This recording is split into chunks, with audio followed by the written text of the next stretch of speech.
interesting things of career is it has exactly bracketed the modern environmental movement. I was doing my graduate work from 68 to 72, and got my first teaching job at Ann Arbor at University of Michigan School of Natural Resources. And they asked me what I wanted to teach, and I said, well, I've been teaching assistant in the environment course for 3 years now. I could easily do that. So they said, fine, do that. And I realized about a week or two into it that what was coming out of my mouth was my advisor's voice rather than my own. And so I suffered through that semester, but then started redesigning a course around the question of how does the history of these federal agencies affect what they're doing today.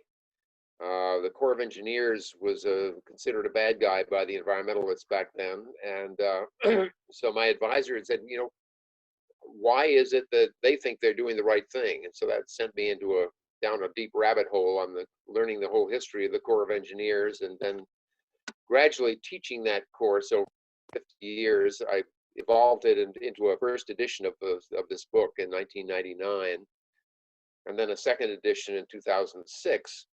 And now the third edition, which is now available. I'll show you a picture of it. This is the cover of it, and let me see how I change this to. I'm looking for the. Let's see, let me stop this sharing and go see if I can go to the other thing I wanted to show you, which is the table of contents of it. There we go.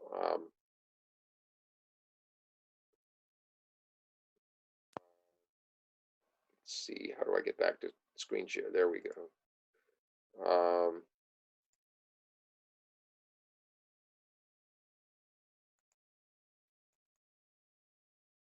No, that's the wrong one. Hang on a sec.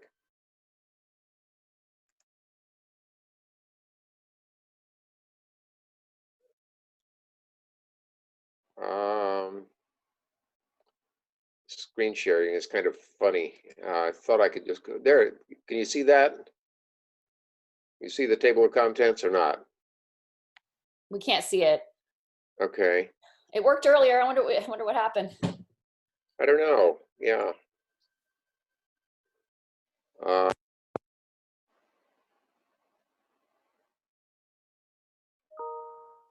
That.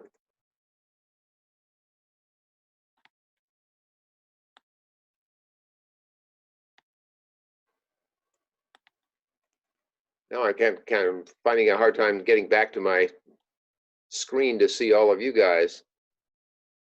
I'm seeing you. I'm only up in the corner. Okay. Under view. I'm there. Okay.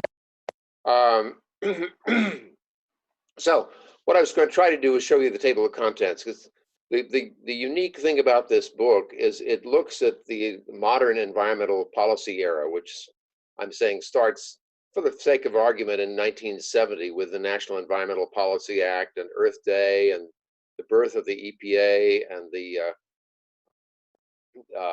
Clean Air Act and so forth. And obviously there are things that led up to that, and one of the things I find most interesting about the book is the 1950s and 60s and how that led to such a dramatic change in environmental policy as we got in the 1970s.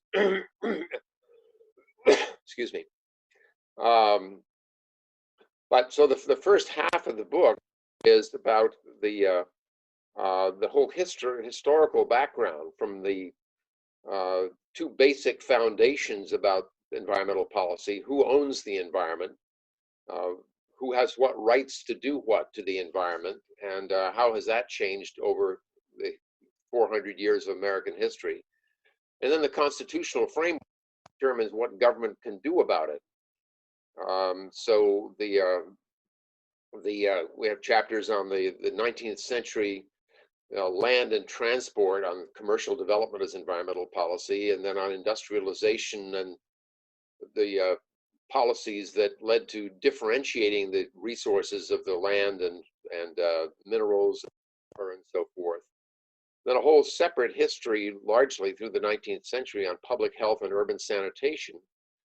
And then these threads converge during the progressive era and Teddy Roosevelt's time in the late 19th, early 20th century. And then we get a period of sort of conservative normalcy, as it was called, with President Harding and Coolidge and Hoover, Republicans in the 1970s, with the economic boom of that period, but a boom which did not extend to farmers and a lot of other folks, and then which ended dramatically with the stock market crash and the Great Depression and Franklin Roosevelt's New Deal, when once again we got to focus on conservation policy. Then World War II comes along and totally upends the economy, the entire economy, into an industrial wartime footing. And it doesn't go back to the period before that. Instead, we get this period I call the superpower and supermarket, where you get policies that were still about dramatically ramping up the use of resources and the harvesting of, digging out of them to serve the Cold War, and the post-war economic boom of the money in everybody's pocket that they hadn't been able to spend during the war. And out of this, you get the rise of the modern environmental movement, for a whole lot of reasons that I can talk about in more detail in question and answers. That's the first half of the book, and then the whole second half is about what I call the modern environmental policy era, the National Environmental Policy Act, and the sort of a thumbnail sketches of the changing real environmental policies of the various presidents since 1970: Nixon, Ford, Carter,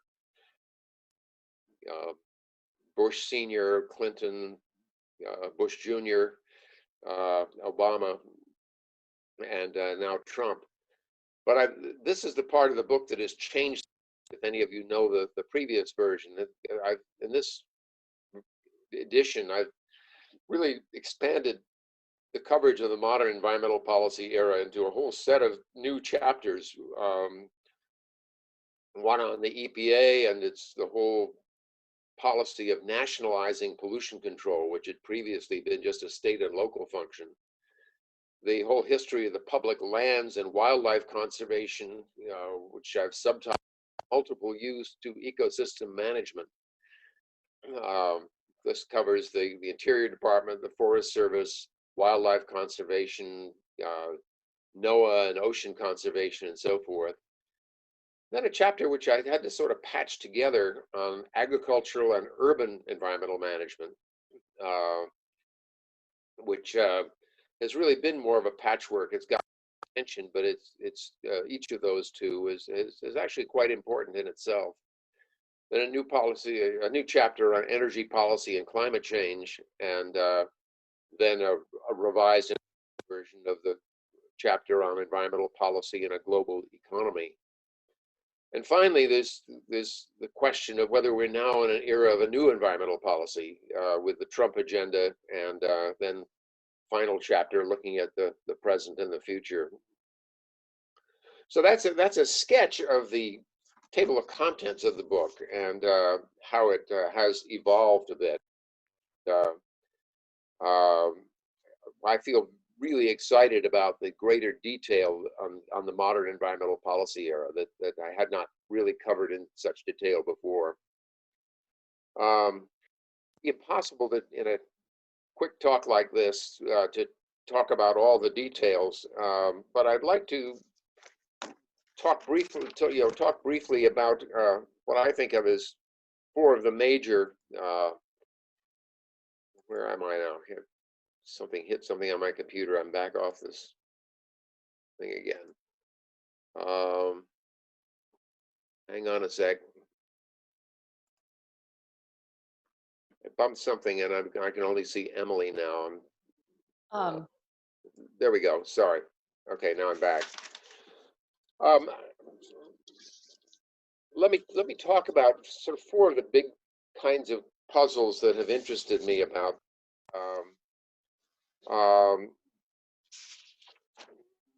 one of these is the question of how did the environmental movement get started? Um, how did we come about the massive changes that of environmental policy that the modern environmental policy era represents? I mean, it was, you think about the 50s and 60s, and we had projects were proposed just by justifying them by saying, what is the mission of our agency, and then what are the direct costs and benefits of doing something, if that. Some agencies didn't have to do that much. Whereas with the modern environmental policy area, NEPA and so forth, we now have a whole different system of governance, really, of administrative process, whereby the public has much more opportunity to participate, to make their views known before we do something. Even state agencies, before the National Environmental Policy Act, state agencies often didn't know what the federal government was doing in a different area. The water agencies would propose a dam that might change the whole water flow that they were counting on for a nuclear power plant downstream. And there was no coordination among the agencies. And National Policy Act forced more information out into the public view so that that could happen. And it's still out there. The Trump administration is trying to change it now, but that's a huge change in authority and in the process of government decision making. The idea that we would have national regulation of pollution, number one, nationalizing it in an EPA, and number two, in making the major tool regulation, were decisions that had just quite significant consequences. They had achieved a great deal of pollution control, but at the same time, they brought a backlash to businesses against a decade of separate piecemeal regulations of air, water, and land that were affecting the same industrial processes. So by 1980, we had a major backlash against regulation, and which is only continued into the future. The other thing that is quite interesting is the environmental policy was initially widely bipartisan. The first Earth Day in April 1970 was a nationwide celebration and demonstration and teach-in, more participation than any other public event since the victory celebrations at the end of World War II. I mean, it was that big.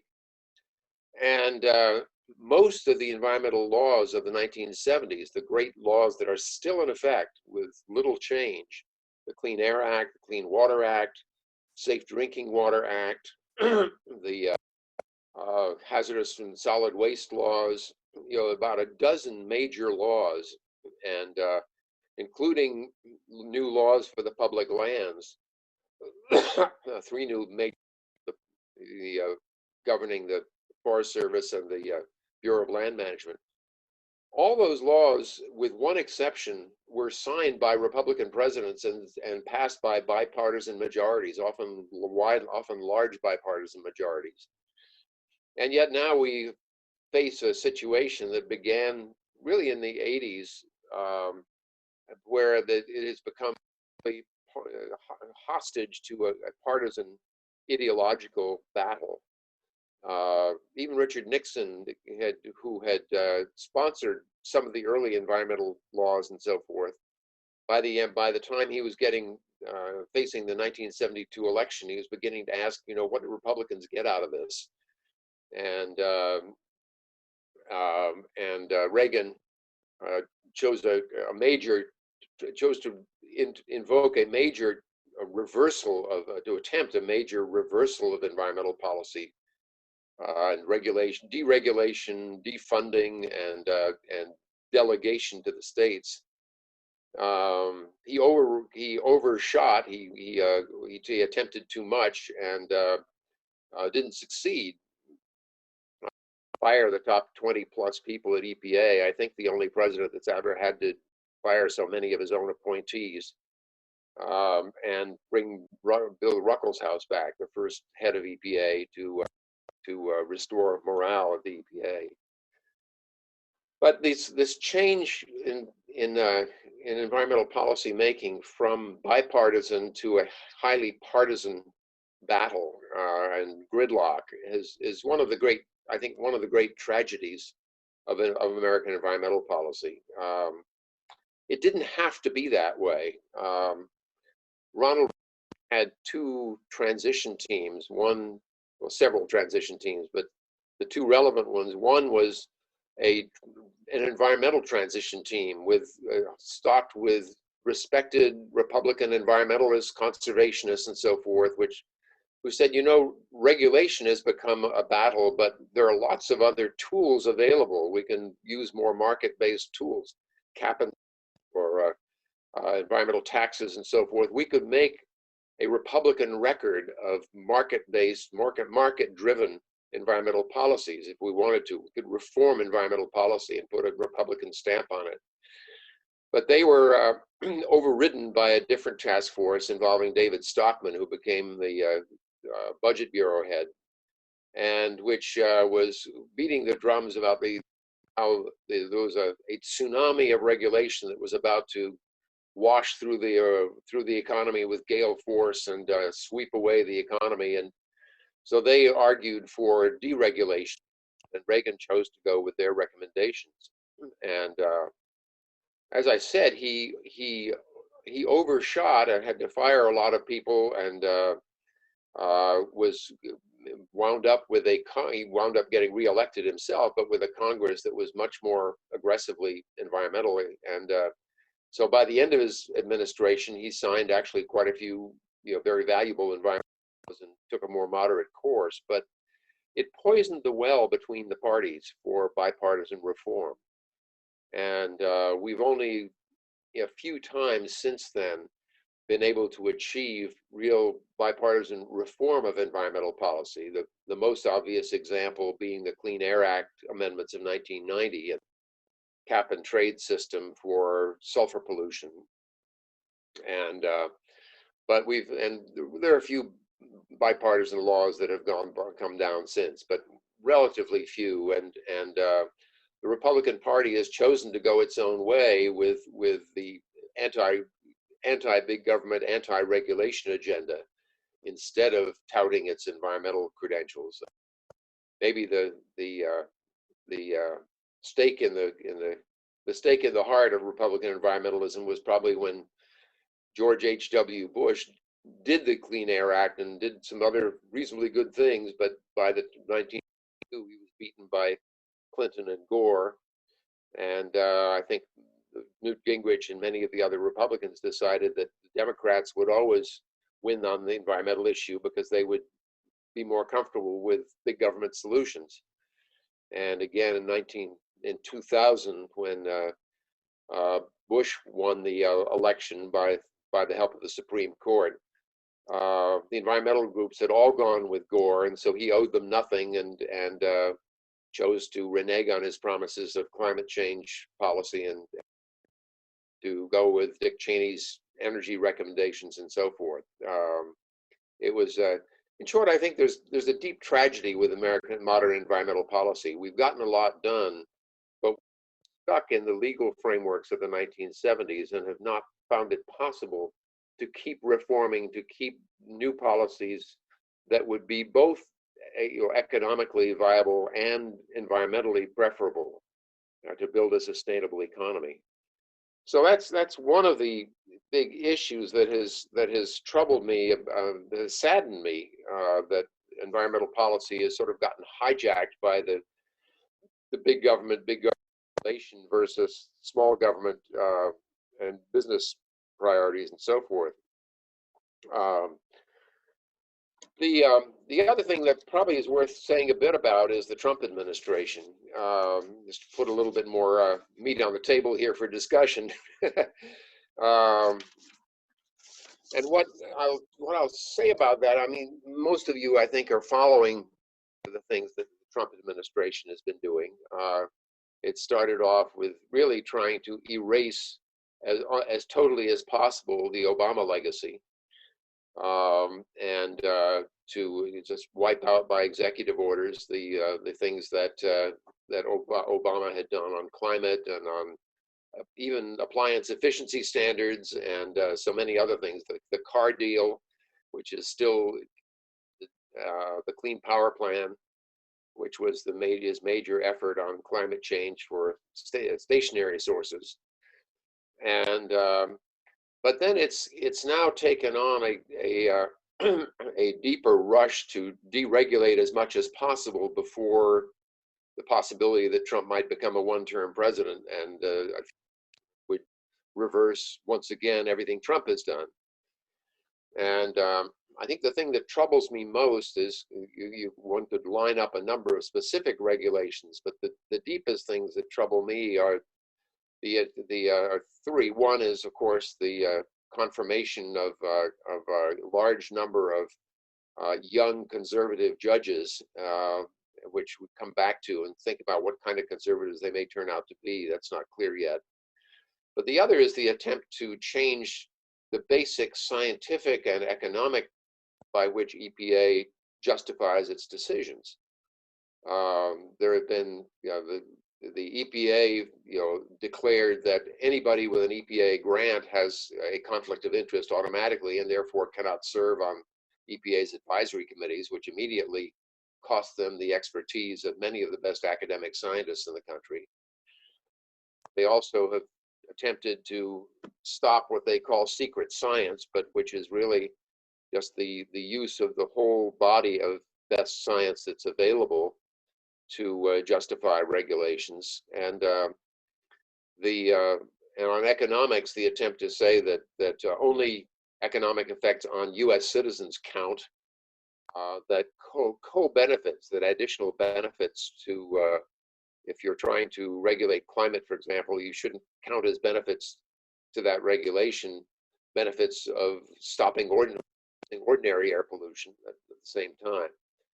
And the attempts to raise the discount rate so that only short-term benefits count. These are, if they succeed in these changes, that it changes the whole picture of what EPA and other agencies can justify for the future. It's a very deep change in EPA's in the principles of justification, which suggests, I mean, I think the main issue with the Trump administration is that they return, I would say, to a Jacksonian model of the presidency with the spoil system, that the decisions should be made by just political criteria rather than based on science and economics. And that's troubling, deeply troubling if that succeeds. What happens next? There is this race to deregulate as much as possible, to change regulations as much as possible in the election. Obviously, the coronavirus has thrown some kinks into that process. That slowed down the process, has slowed down the progress of some of the regulatory changes through the courts, so that many of these changes may not get through the courts and be approved and ratified by the time of the elections. If Mr. Trump is not reelected, a lot of it could change again. But if he, of course, if he gets a second term, all bets are off. Many of these changes would go on through, and we really would be in a new era of environmental policy. And so let me stop there with one more. I said something about the judges, and I think one of the things we don't know yet is what kind of conservatives these new judges will turn out to be. And we know that they're all vetted by the Federalist Society as being young enough to influence the courts over a generation or more, and that they're all conservative in some sense that the Federalist Society thinks is conservative. Whether they turn out to be deciding issues, for example, as originalists, people who believe that the Constitution should be interpreted as it was originally conceived and intended by people in the 18th century, or whether they turn out to be textualists, really interpreting it in terms of the literal language of the laws, or the Constitution and so forth, or whether they turn out to be basically ideologically libertarian or small government conservatives, or whether they turn out to be just using any of those arguments as a front for being pro-business or pro-lowest common denominator business preferences. It remains to be seen.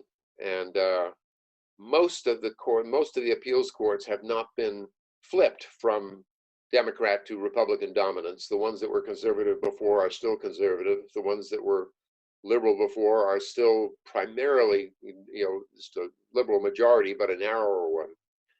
But I think the courts have been a very important factor in environmental policy over the last 50 years, and how that role changes with the Trump appointees remains to be seen. But let me stop there. I think I've probably put more than enough on the table for discussion, and see if there are questions or thoughts from you.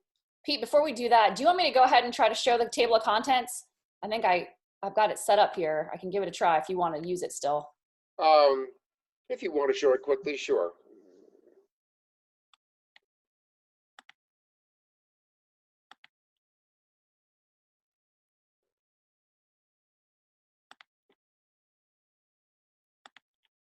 And I'll let you go ahead and talk over it. Can you see that?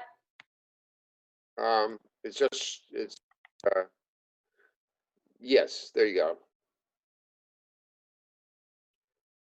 So that shows the first page. That's the early chapters of it.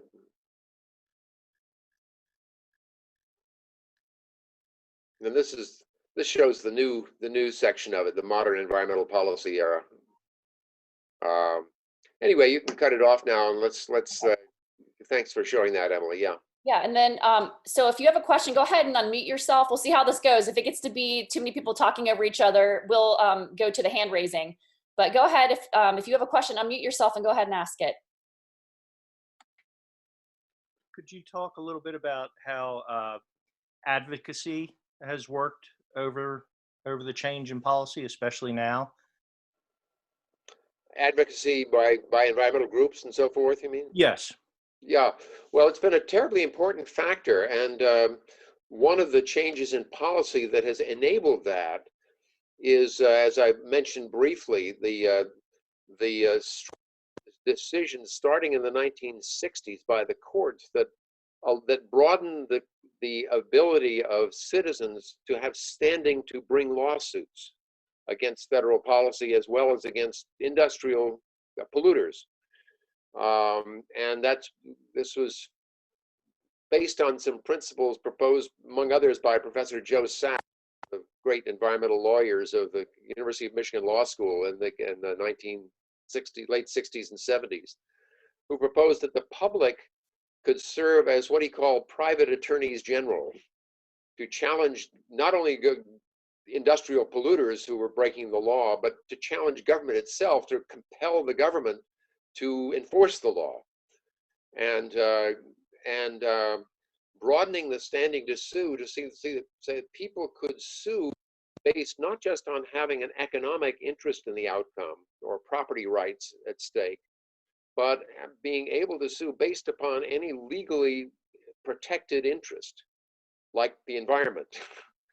And that has been that brought out that led to the creation of a whole series of new environmental legal groups: the Sierra Club Legal Defense Fund, the Environmental Defense Fund, the National Resources Defense Council, a flood of others that have used not just lobbying Congress, but have used the law as of compelling the government to pay attention to the environmental statutes that were there.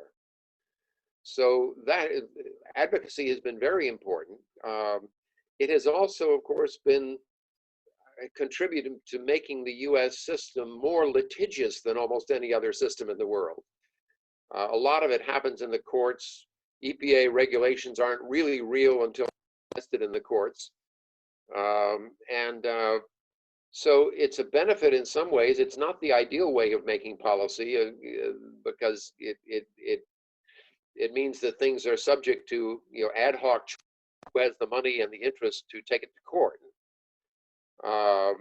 but it has been a very powerful influence. And then we've had a corresponding wave of conservative environmental groups that have now mastered some of the same techniques. The Rocky Mountain Institute, not Rocky Mountain Institute, the I can't remember, but there's now, it's happening on both sides, and so the courts has become a major venue for this, and advocacy has driven a great deal of policy, mostly for better, but sometimes for worse. I mean, it means that the EPA, for example, on regulating toxic substances is often driven by what's being sued by, say, scientific priorities on what the greatest hazards are. So it's not an unmitigated blessing, but it has compelled them to pay attention to things that sometimes for political reasons have been hard to get at.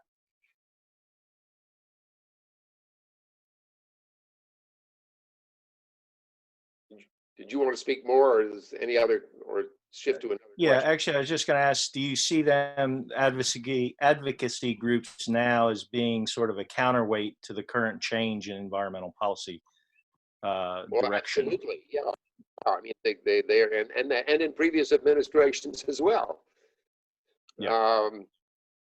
Largely by environmental groups, but often in recent years on both sides, it's been state attorneys general that have been one of the major new forces in this. That under the Obama administration, you had a whole association of state attorney general that were fighting the Obama policies, and now we've got a whole series of blue state attorneys general that are fighting the Trump policies. And important climate policies was led by actually the state of Massachusetts. Massachusetts versus EPA in 2007, the decision in which the Supreme Court decided that EPA did have authority to regulate climate change if it found that there was an endangerment of public health. Thank you very much. I appreciate it. So that interesting overview, Pete.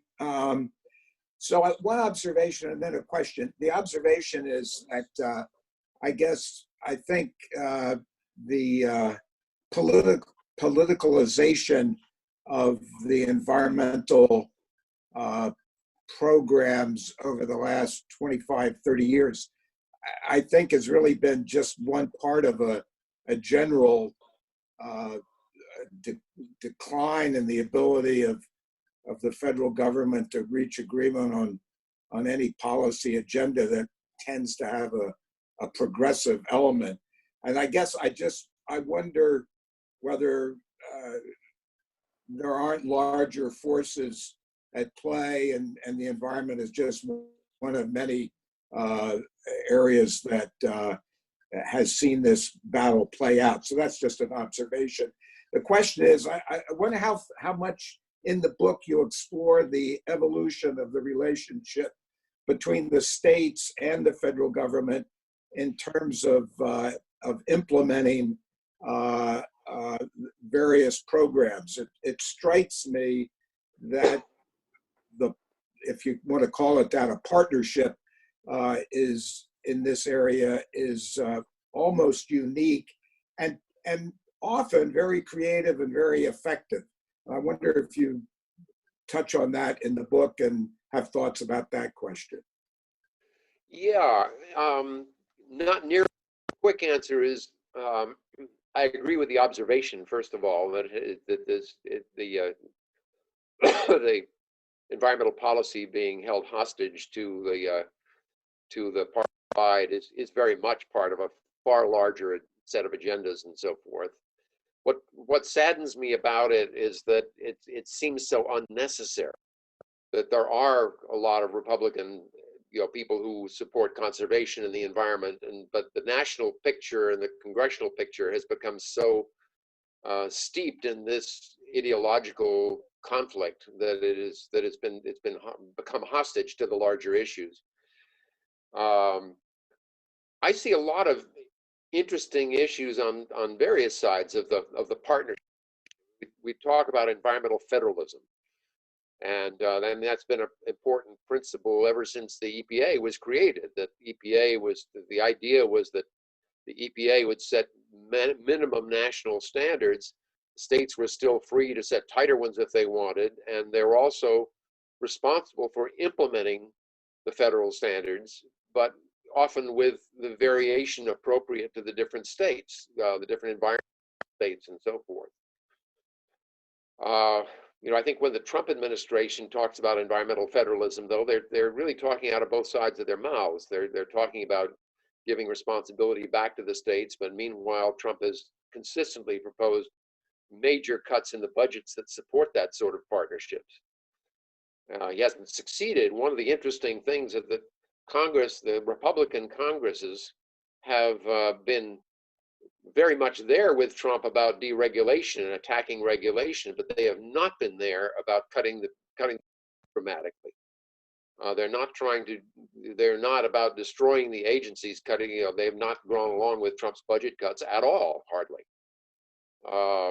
But they are, this is the other thing, just as a side point, this is another thing about the Trump agenda. It's very easy to think of this as Trump's idiosyncrasies and vanity and so forth, but it's more, it is Trump picking up on, the business and congressional conservative agendas that are out there, and that's part of his power with the Republican Congress, is that he's doing what some of their lowest common denominator instincts want to do.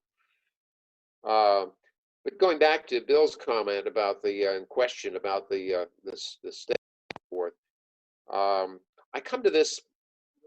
I mentioned this in passing, not nearly as thoroughly as I'd like to, Bill, because there's so many things happening in so many different states and so forth. At the end, where I talk about signs of hope and so forth, I do talk about the fact that many of these issues there's more progress being made in the states, even in some red states, than at the federal government level. I look at wind energy, for example, and there's a band of red states going right up and down the center of the country where they may be mining oil and gas and so forth by fracking and so forth, but for export, but they're going big on wind energy themselves. And there are any number of other examples. Of course, there are relatively liberal Republican governors in both Maryland and Massachusetts, I think, where you've got some Republican progress going on as well. That's why I just wish we could detach it from this, this polarized national debate and say, there's a lot that can be done and is being at the local and state levels when that isn't being manipulated from the federal level. How does that suit with your experience? I mean, you've got more experience than I do at the Maryland state level. You've done a lot there. Well, I don't have a good picture right now. I certainly think historically, over the period since 1972, Clean Water Act, that partnership has evolved and has been very creative, both at the state level and in the ways you describe. I worry today that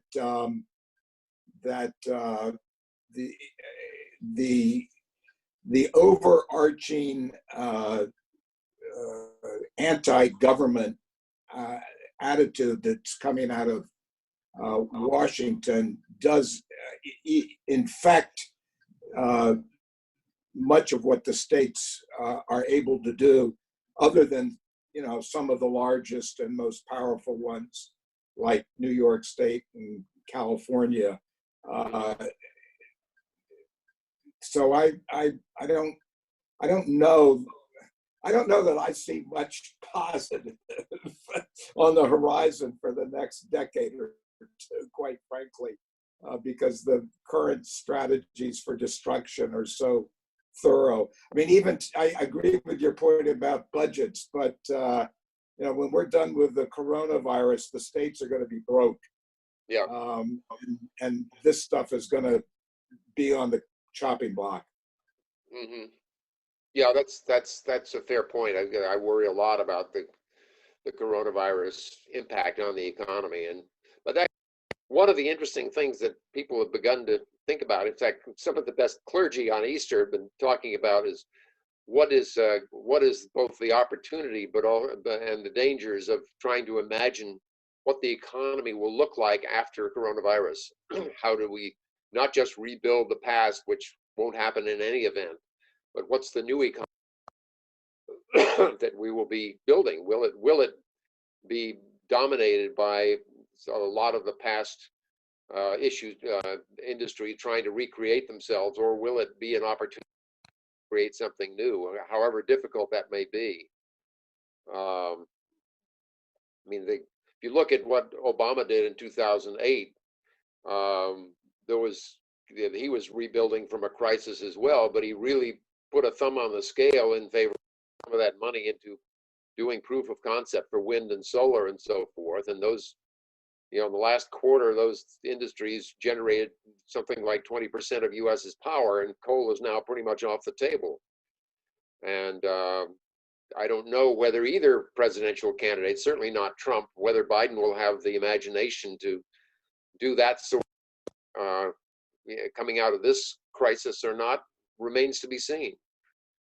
But you look at the motor vehicle standards, for example. It's not just California; it's 14 other states and California, and representing something like 40% of the U.S. auto market.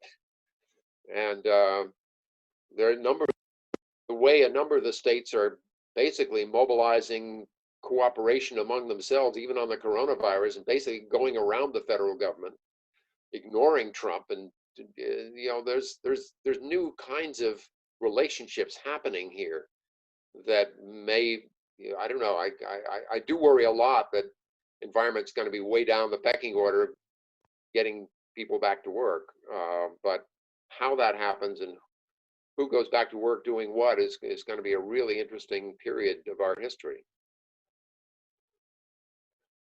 Maybe a problematic one, but an interesting period.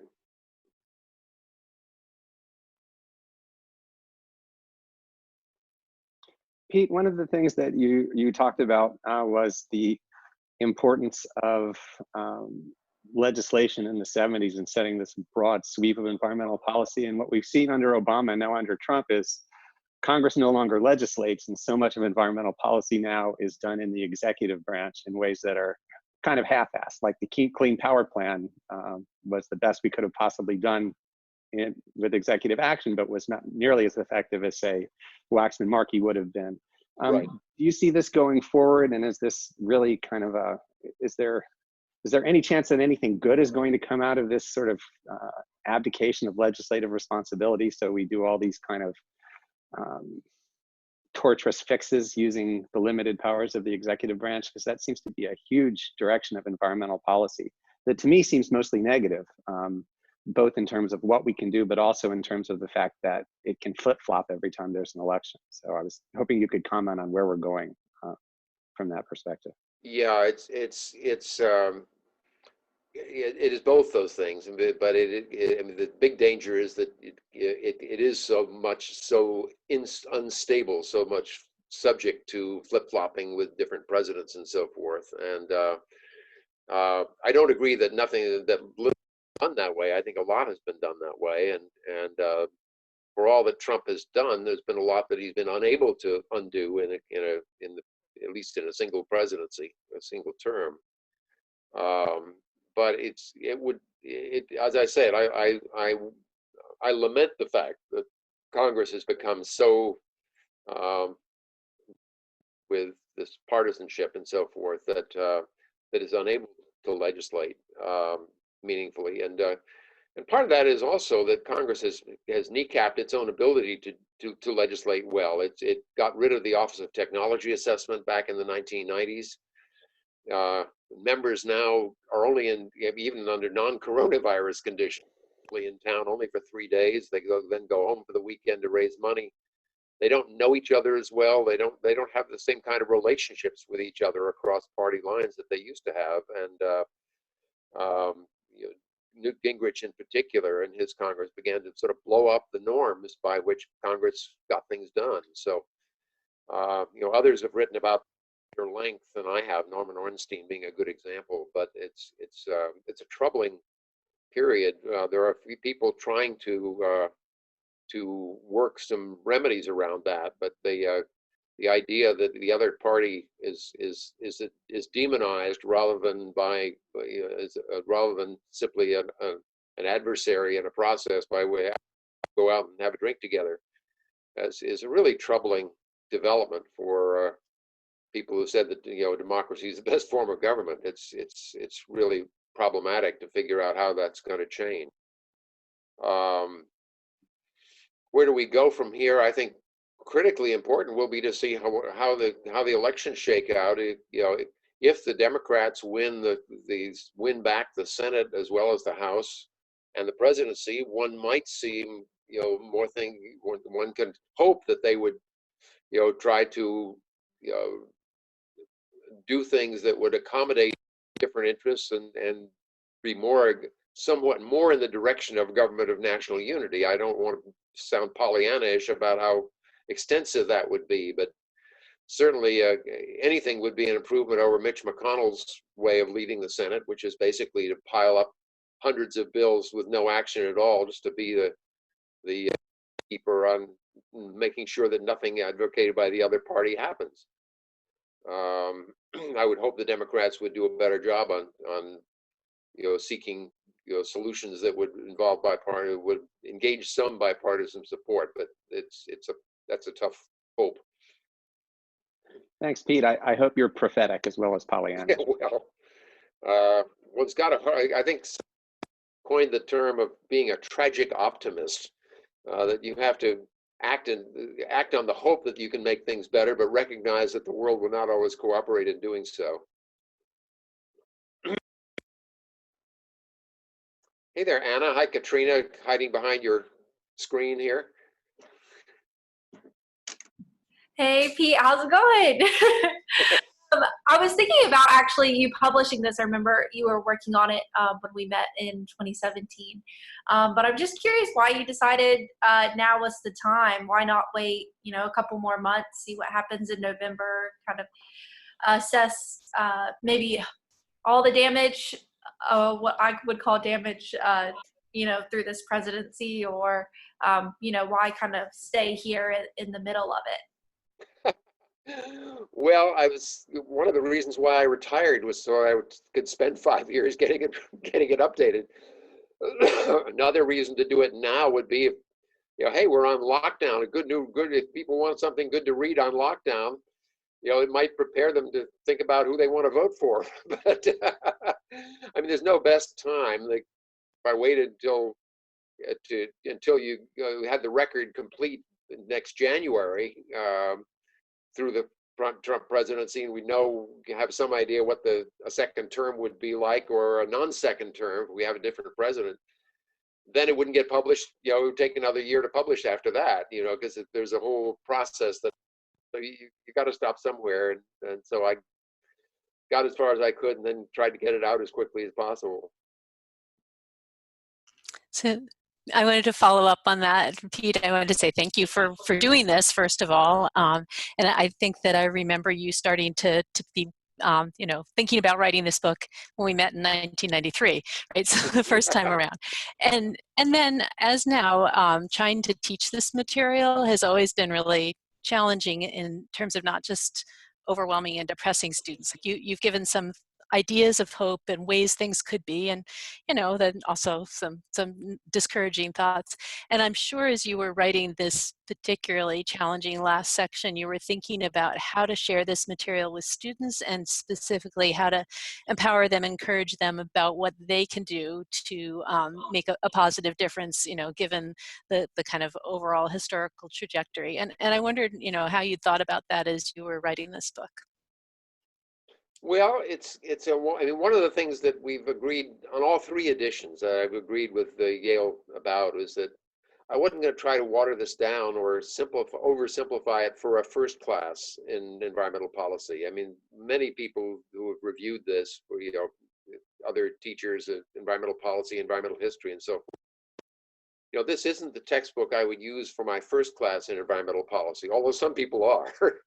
But this is the one, if a student gets excited about it, this is the one I'd send them to really understand the background better and the whole arc of American environmental policy. And so the second answer is it's partly for students, but it's also, I mean, Yale markets it as a book, and I'm glad they do because that has a longer shelf life than a trade book.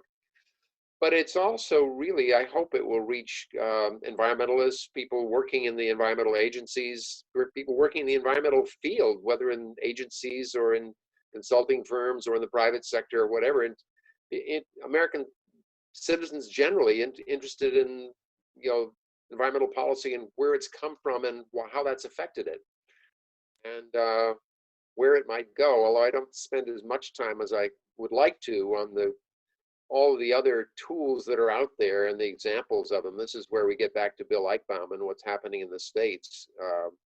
There are states that are doing creative things here and there, but and there's not nearly enough literature documenting that for people to inspiration from where it's working or to learn from where it isn't. But it does try to say where are we now and how have we gotten there and how does that affect our prospects for the future. And being very optimistic is a heavy lift right now. I mean, think beyond the particular issues in America. You think about climate change and some of the other really big things that are affecting our future lives and the effects of the lives of the students who are studying this today. That's the other big thing that troubles me and saddens me about Trump is of the U.S. leadership in the international world, the loss of any vision that we need to work together with other countries to solve these problems. I mean, the Paris Accord was step, but a profoundly important step. It was the first time the developing countries had said, okay, we'll keep track of our own emissions and we'll not just blame the industrial countries. We will set our own goals. And the goals, of course, were totally inadequate and we're not even going to make them. But it was a huge step forward in the way the international community operates and began haltingly to trust that the U.S. under Obama was going to try to really deal with its responsibilities for climate change, and that, okay, maybe we should do something about it too. And there's a whole different trajectory that might have headed toward if it had not been for Trump basically gutting U.S. participation and functioning of many or most of the international institutions that for better or for worse that we rely on. And so how we rebuild that, how we create anything like leadership, even on the coronavirus, let alone on the environment and all these other things that are so important internationally, is, that's, I don't want to despair, but we have lost so much in these last 4 years. So I just wanted to make a commercial announcement attached to that. I really think this book fills a huge and important niche. It's really hard to find. There are many environmental histories out there, but I think you uniquely emphasize the rooting in public health and sanitation, and I think that's a really important historical perspective for students of the environment especially, and people are thinking about these issues as professionals and academics as well. So I really want to particularly thank you for doing that, sort of like Paul Starr did with the transformation of American medicine. Right? That's helped generations of public health students understand that broad historical trajectory, and I really think that that is so important for them in thinking about how they can be effective going forward. That historical perspective, the fact that you emphasize local actions and case studies that have made a huge difference in absolutely unpredictable ways, and the role of individuals. I think those are all really important contributions that I thank you for. Well, thank you very much. One of the things that's not new to the third edition, but was, well, for those of you who don't know the previous editions, was one of my fascinating insights in writing even the first edition was, there was a whole environmental movement in the middle of the 19th century, and it was mainly driven by local public health issues, starting in England with Chadwick and the report on the living conditions of the urban, spreading to New York and Boston this whole parallel history that everybody thinks of environmental history as being about the conservation movement. And there's this whole parallel history that occasionally merges with it, but started separately as a public health movement. And that's more important to the history of EPA, public lands part is. So that was fascinating for me to discover that bit of history that's not been widely commented on. But and there aren't a lot of books on the history of public health. There are a few. So, other thoughts from other people? That leads me to reflect on one of my experiences, the public health discussion. For those who don't know, I ran the environmental programs in Maryland during much of the 80s. And one of the great characters in Maryland at that time was Abel Woolman. Oh, yeah. Who was at Johns Hopkins and in his 80s at the time. And of course, he considered in many ways to be the father of sanitary engineering, which was sort of the 20s, 30s, and 40s professional, how do you clean up the environment for public health purposes? Yeah. And so that connection is actually, it's not a historical one, although I'm nearly 80 years old myself now, so maybe it is historical. But it really is, it is there, and it still is heavily influential, particularly at the state level, which is, again, an interesting thing in this coronavirus situation, where the public health decision-making process and the conservatism of that, and then comparing that with how that plays out in the development at the state level of environmental protection programs is something I've just been thinking about a little bit in the last month or two because of current circumstances. Yeah. Well, I hope you'll be in touch with Barb Turpin at UNC about, among others, about that. UNC was actually the first department of sanitary engineering, and in 1921, it's coming up on its centennial next year. Barb is the chair of environmental sciences here and is beginning to plan that, and it might be really interesting to have your perspective on that in mind as she approaches this. Because that is important. I remember, and and we've lost a lot of that historical perspective with the generational change. I mean, when I came here on the faculty, the chair was Dan Oken, who was part of that generation as well, and there was a whole slew of senior faculty members, not just written articles, but written the textbooks and the major books of sanitary engineering, of environmental sciences, and so forth. Arthur Stern in air pollution, and I can't even remember the names of them all now. But there was that generation of people was still alive and present. And now there's a lot of good science going on in the departments, but people on the faculty who have that kind of historical overview and present and sense of the big picture.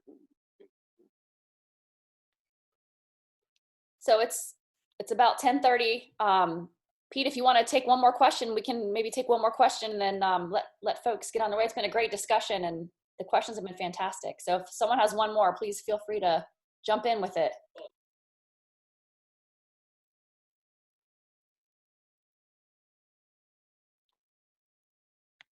Well, so I think that's a wrap. Thank you everybody for joining this morning. And I think Pete can take more questions through email, or if you want to reach out to him yourself.